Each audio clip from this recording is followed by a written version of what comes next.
Okay, good afternoon, all of you. So today we are going to start our section number two. In that we are going to start unit number four. Okay, and the name of unit number four is the chemical and electrochemical energy based non-conventional processes. Okay, non-conventional machining processes. Now, in this chapter, we have, as per the syllabus, we have the only four processes. Okay, in that again, first is the chemical machining. Okay, then electrochemical machining we are going to see, then electrochemical grinding, and at last we are going to see the photochemical machining. So today we are going to start with the first process, that is a chemical machining. Okay, so today I am going to discuss chemical machining, and before going to the chemical machining, okay, in the next after chemical machining we are going to discuss electrochemical machining also. Okay, so there is a some difference is there between the chemical and electrochemical machining, and about this we have already taken the overview. Okay, so I'm not going to go in detail about the difference. Okay, and that difference we have to take into the consideration. Okay, we should keep in our mind. Okay, so there should not be any confusion between the chemical machining and our electrochemical machining. Okay, so talking about this chemical machining, so as I have mentioned in the this slide, first slide, that this chemical machining process, it is an ancient process. Okay, and being it is used for ingrowing the metals for making ornaments and other products. Okay, so it is ancient process, and which is used for the ingrowing the metals. Okay, which is again that metal it is used for making ornamentals and other products. So it is a very old process as long as chemical machining is concerned. Okay, and in this chemical machining process, it removes material in a controlled manner uh, by by the application of mask and etchant. Okay, this chemical machining process removes the material in a controlled manner. How it is going to remove material? By application of maskant and etchant. Okay, now I will explain what is meant by maskant and what is meant by etchant. You can see in the slide also.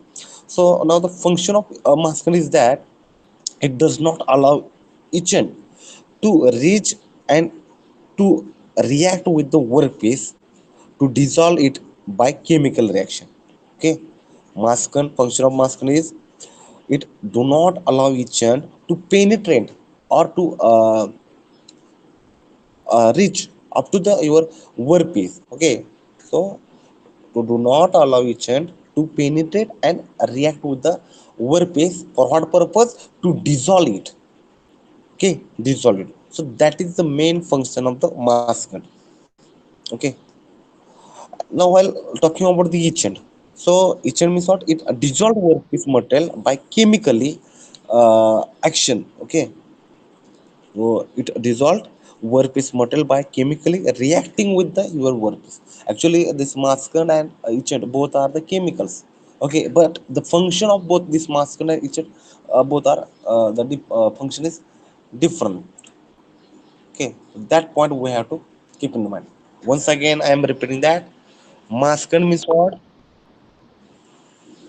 It does not allow etchant to reach or to penetrate and react with the workpiece for what purpose? To dissolve it by chemical reaction. Okay, so wherever from your workpiece we do not want to remove material, so from that part or on that part we have to apply the maskant.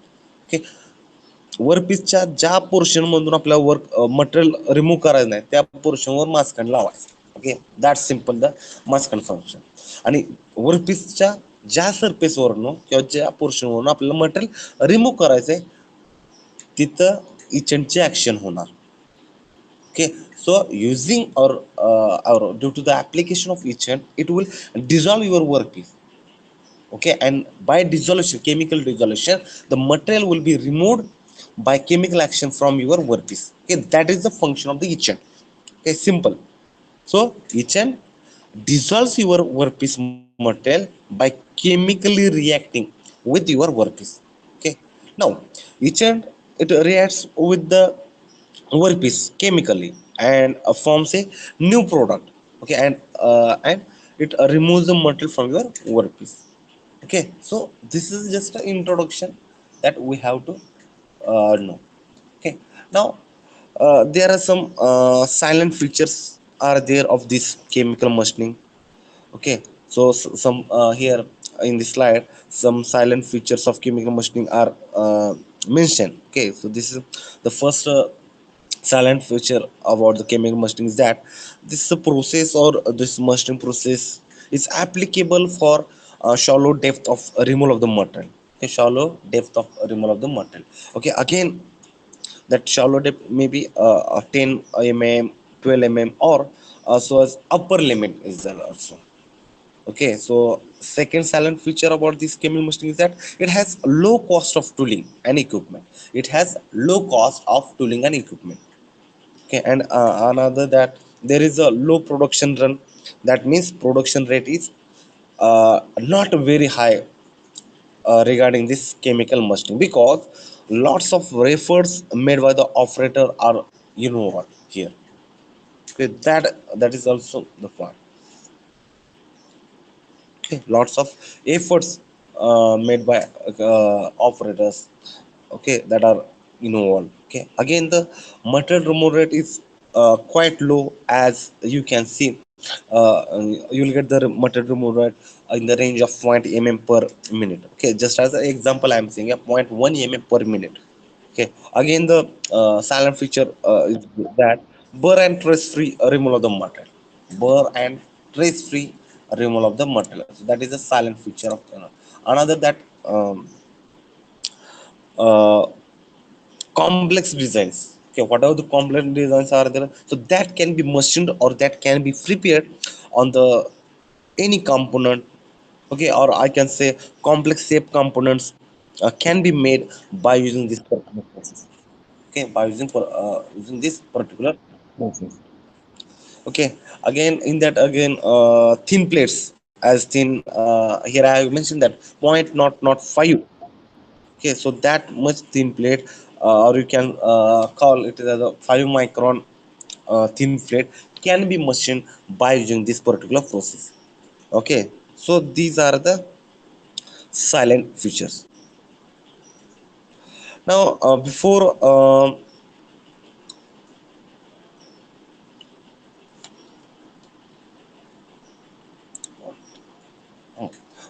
going to in detail about this chemical machining, here I have taken firstly that some application. So there are various applications of this chemical machining process, and some of them are stated here. Okay, I have stated some applications. So you can see in the slide. So this chemical machining process is successfully and extremely used in aviation industries. Okay, in aviation industry, this process is mostly and extensively used. Okay, again, this process is a very good process for making printed circuit boards. Okay, that is called PCBs. Okay, printed circuit boards making purpose, you can use this chemical machining. Again, for the making of jewelries, again, turbine engine component, uh, then pressure vessel bulkheads, okay, etc. So for that production purpose, you can use chemical machining. Again, chemical machining is used for production of blind pockets, or you can say blind that cavities. Normally it is that making of the blind pocket, it is called chemical milling. Okay, cause a chemical machining. So the if you use chemical milling, okay, uh, for the making of or the production of the blind pockets, that time you can call chemical milling. Okay, and we have the another version of this process is called the chemical blanking. So when your chemical machining process is used for the production of blind pockets, that time you can call it is chemical milling. And when your chemical machining process it is used for the production of through cavities, okay, through holes or slots, etc. So that time that process you can call it is as a chemical blanking. Okay, getting it. So that is the application or the use of this chemical machining. Okay, again various materials which are commonly machined by using or which are the material which are commonly shaped by this process. So that material includes like aluminum, chromium, then copper, nickel, steel, lead, zinc, etc. So these are the machine various materials which are commonly machined or shaped by this particular process. Okay, now again in that for machining these different materials as I have shown in this slide, so like steel, lead, zinc. So for machining these materials you have to have different kinds of etchant, okay, which can chemically successfully react with the that workpiece material. Okay, because if you see uh, you can take the workpiece material like aluminum, lead, zinc, copper.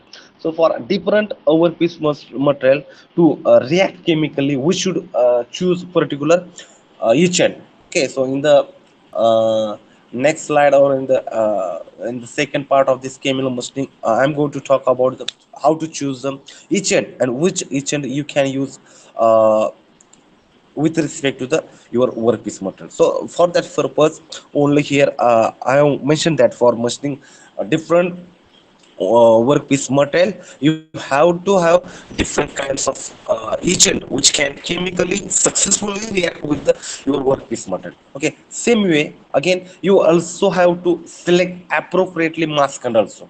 Okay, you have to select appropriately masked, okay, which do not chemically react with the your agent and workpiece. Okay, both. So maskant, as I have already mentioned, that maskant means your protection on your workpiece portion. As I have already mentioned that from your workpiece surface, if some portion will be there from where from you do not want to remove material, so for that portion you have to give some chemical chemical on that surface. So that chemical means what your maskant, okay, which will act as a your protected. Okay, now so these are just application. Now to do the chemical machining, what steps we should follow, so that point is important because as we know that if you take the example of lathe, okay, if you want to go for the turning operation through the lathe machine or that as we know that we have to insert the raw material on the check, and then using the tool you have to apply the mechanic force. Okay, by applying the mechanic that shear force, uh, material will be removed, okay, physically contact. Okay, same way as we have seen in advanced some machining, we have removed material using the different that mechanism, but here we do not need any mechanism. Okay, so that here I am going to show. Okay, so how to remove the material using the chemical machining.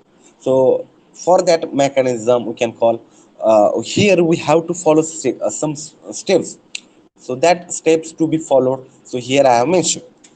Okay, so the first steps for chemical machining process is that first you have to clean the workpiece first using alkaline solution. Clean the workpiece first using alkaline solution, and then with fresh water you have to clean that workpiece. Okay, with the help of fresh water, sorry, firstly you have to clean the workpiece using the alkaline solution, then you have to clean with the help of the fresh water. So that is first step.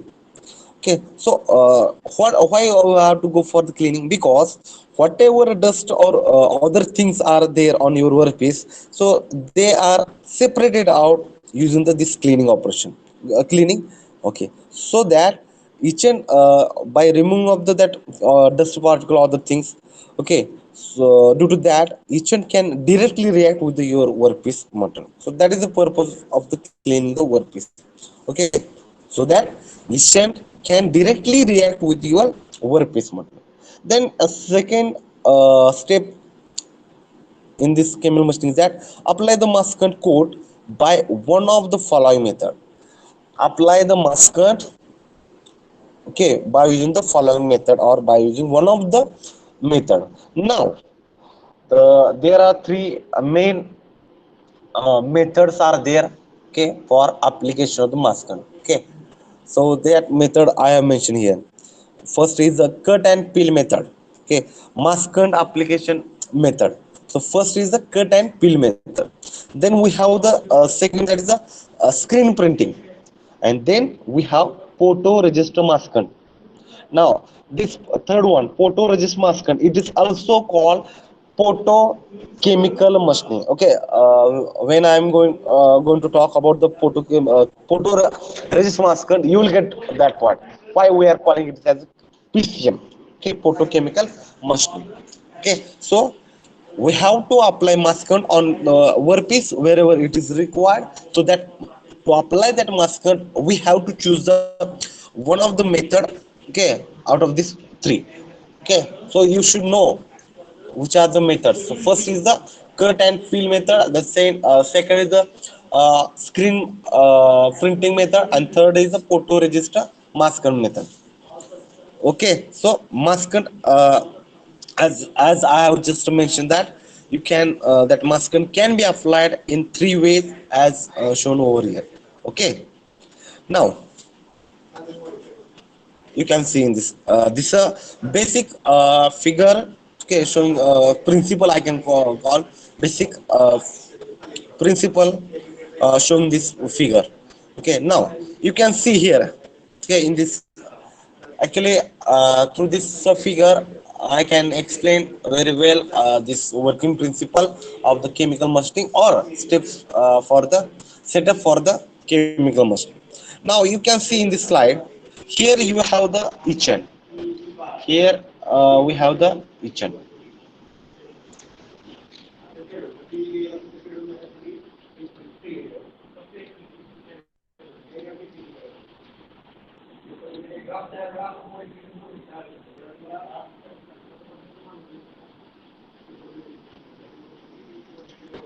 Okay, here you can see we have the etchant here.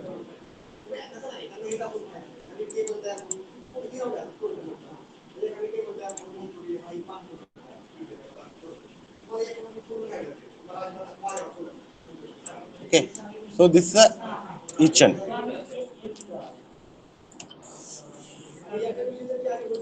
So you can see each end is there, which is shown in this particular container. Okay, actually we have taken the one container, and in that container we have taken the each end. Correct. Now workpiece is there. You can see this is a workpiece. Okay, this this is a workpiece where B is written. Okay, on your workpiece B is written. Now this B is the area where there is a no maskant. B is the area where there is a no maskant. That means we do not want to remove the material from that your B letter. Okay, B letter means what? Workpiece वर तुम्ही B लिहिलेलं आहे. Okay, तिथून तुम्हाला material remove करायचं नाही. त्या बीच जेवढं बीचं letter दिसतं तेवढं. Okay, so B is the area where there is no maskant. Sorry, from that actually reverse where there is no maskant. That means the whatever I have written the B, no, so from that letter, from that portion we have to remove the material. Okay, so due to that only there is no maskant, and in the rest of the portion is there, no, so as shown by hatched lines, so that is a maskant. Okay, so जेवढा हॅशिंगचा portion दिसतो तिथं मास्कन apply केलं. That means we do not want to remove the material from that H2 area or H2 lines. Okay, now you can see we have the etchant resistance lining. Etchant resistance lining is there. Okay, now the container is there. Okay, having etchant resistance lining. Other if we do not if you do not take this resistant lining, then what will happen? This etchant may react with your container. Okay, because the container having some different material, and if we do not use this resistant lining, then what will happen? Your etchant will react with the container wall. Correct. So to prevent that reaction on the container wall, here we have to use the etchant resistant lining. Correct. So etchant resistant linings are used. Okay, uh, on the that inner surface of the container. Okay, now etchant container is having, as I have mentioned, that in that you can see we have the heater coil or heating coils are also there. Heating coils also there.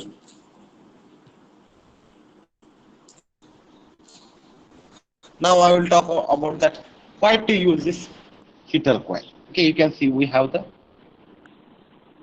this heating coil. Correct. So what happens by increasing the temperature of etchant? Okay, if we increase, because here we have used etchant coil, that heater coil. That means using heating coil, we are going to increase the temperature of that etchant. So the question arises that what happened by increasing the temperature of etchant? Okay, so you can increase the, by increasing temperature of etchant, you can increase the dissolution rate, or you can call it is as a material removal rate or the machining rate. Okay, if you increase the temperature of etchant, that means it will faster react with the chemical react with the your workpiece. That means your dissolution rate or machining rate or mrr will increase. Okay, so that is why you can control the temperature of the bath in which etchant is there. Okay, in which etchant is there. Okay, so for that purpose heater coils are used. Correct. Now what happen when this material say from the your area, okay, whatever I have shown in this figure, you can see. So from the area B, as I have shown in particular sugar, when this material is dissolved, okay, dissolve means the when from the that portion, okay, where the B is written. So when the material will be dissolved from that portion, then what will happen? Okay, so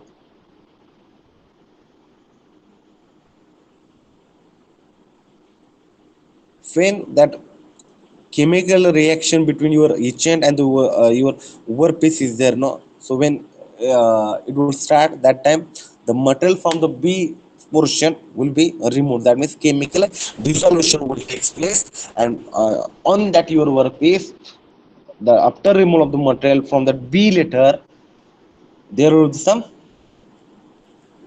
slot. Okay,